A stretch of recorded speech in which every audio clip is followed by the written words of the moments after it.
নমস্কাৰ সকলোকে স্বাগতম জনাইছো আমাৰ নিকু আৰু প্ৰিয়ংকা ইউটিউব চেনেললৈ। আজি এটা নতুন ৰেচিপি লৈ আপোনালোকৰ মাজলৈ আহি আছো। ৰেচিপিটোত প্ৰধান আমাক লাগিব ভেদাইলতা, আৰু ভেদাইলতা বহুতো নাম আছে, ঠাই ভেদে বেলেগ বেলেগকে কয়। ভেদাইলতা, পাদুৰি লতা, ভেবেলী লতা এনেধৰণে কয়। তে বলক আজি আমি ভেদাইলতা ছিগিবলৈ যাওঁ।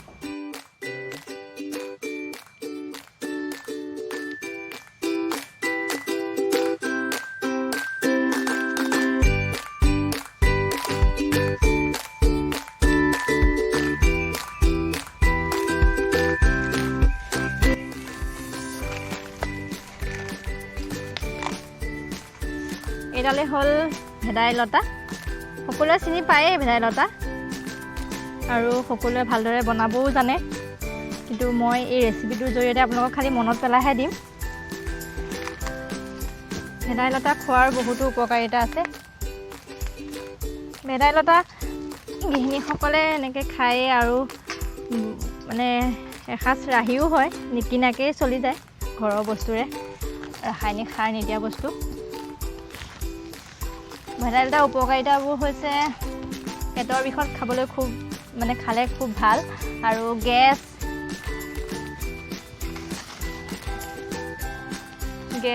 আৰু ডায়েৰিয়া,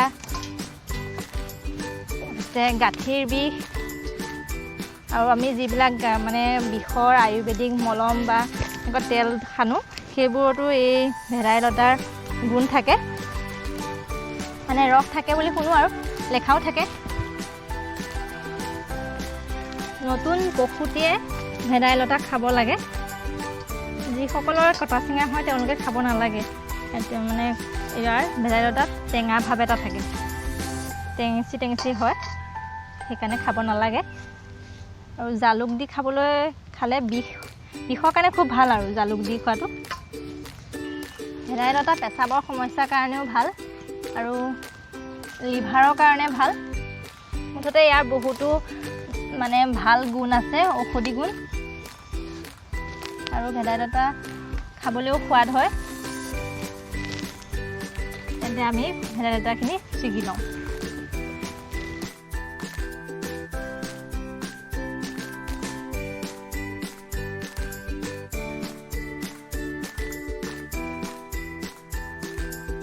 ভেদাইলতা আমাৰ ছিঙা হৈ গ'ল, আৰু ইয়াৰ লগত লাগিবলগীয়া যিখিনি সামগ্ৰী সেইখিনি গোটাকৈ বলক। এয়া হ'ল নৰসিংহ পাত। আমাৰ ৰেচিপিটোত আজি নৰসিংহ পাতো দৰকাৰ হ'ব, সেয়া অলপ ছিগি ল'লোঁ। আৰু ৰেচিপিত লাগিব আজি মাছ।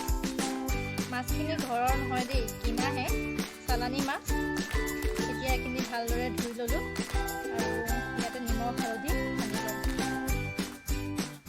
এয়া ভেদাইলতা আৰু নৰসিংহখিনি ভালকৈ ধুই ল'লোঁ। আমাক ইয়াতে লাগিব পিঁয়াজ মই 3টা কাটি লৈছোঁ, কেঁচা জলকীয়া 4টা, নহৰু 1টা কাটি লৈছোঁ, গুচাই লৈছোঁ, আদা এডোখৰ, জালুক, তেজপাত 3টা, আৰু এয়া গোটা লং, ইলাচি আৰু ডালচেনি। এতিয়া আমি এইখিনি ইয়াতে দি দিম, এইখিনি একেলগে মিক্সিত পিচিম।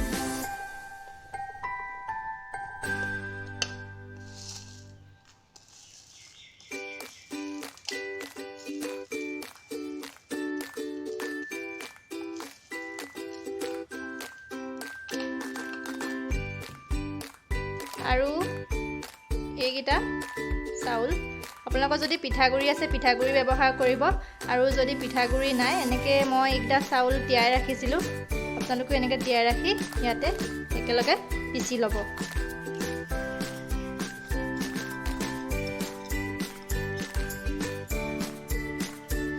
আৰু লাগিব হালধি এচামুচ, জিৰা গুড়ি এচামুচ, আৰু সোৱাদ অনুসৰি নিমখ, আৰু ৰেচিপিটো বনাবলৈ আমাক লাগিব মিঠাতেল। এয়া গেছত কেৰাহী এখন পাতি দিলোঁ। কেৰাহীটো গৰম হ'বলৈ দিম।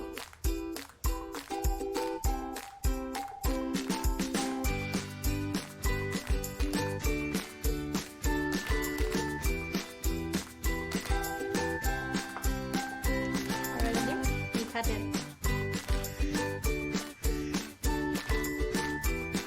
এতিয়া মাছখিনি ভাজি লওঁ। এতিয়া তেল গৰম হৈ গ'ল আৰু ইয়াত দিম এতিয়া মাছ।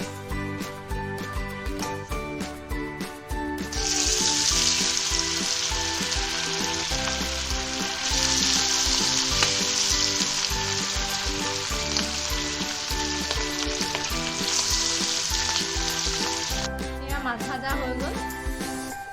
এইটো দিম এতিয়া তেজপাত আৰু পিঁয়াজ।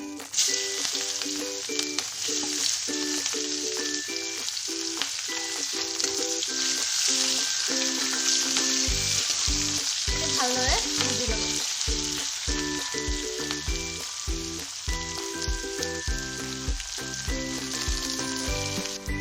এয়া পিঁয়াজখিনি ধুনীয়াকৈ সিজি গ'ল। ৰঙচুৱা আছে দেখিছে। এতিয়া দিম এতিয়া পিচি থোৱা ভেদাইলতাখিনি।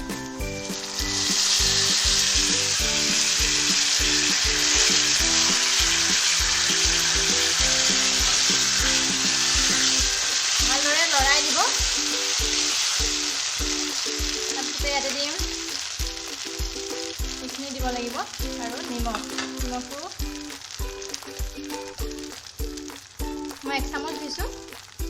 সোৱাদ অনুসৰি দিব হালধি আৰু জিৰা গুড়ি।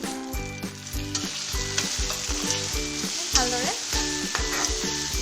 লৰাই দিম।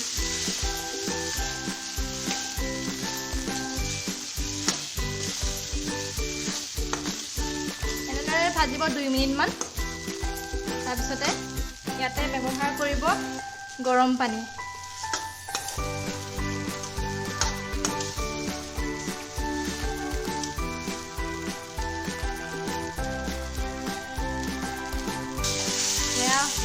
ভাজা হৈ গ'ল আৰু ইয়াত গৰম পানী দিম এতিয়া।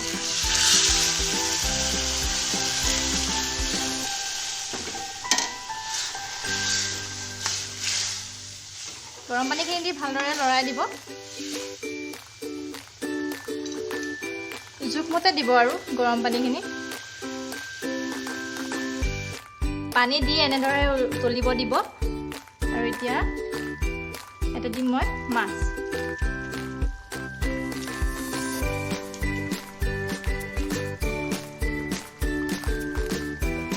মাছ দি ভালদৰে উতলিবলৈ দিব।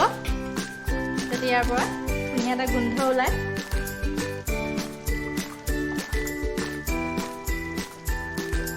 দহ মিনিটমান উতলিবলৈ দিব। এয়া 10 মিনিটমান উতলিলে এতিয়া আমাৰ তৰকাৰীখন হৈ গ'ল। এতিয়া আমি এটা বাটিত উলিয়াই লওঁ।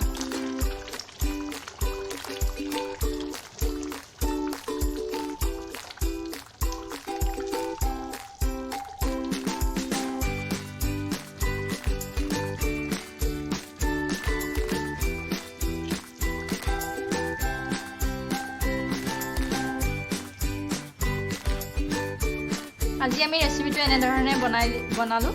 আৰু আপোনালোকে যদি আমাৰ ভিডিঅ'টো চাই ভাল লাগিলে লাইক, কমেণ্ট, শ্বেয়াৰ কৰিব আৰু ছাবস্ক্ৰাইব কৰি দিব। কাষতে থকা বেল আইকনটো বজাই দিব।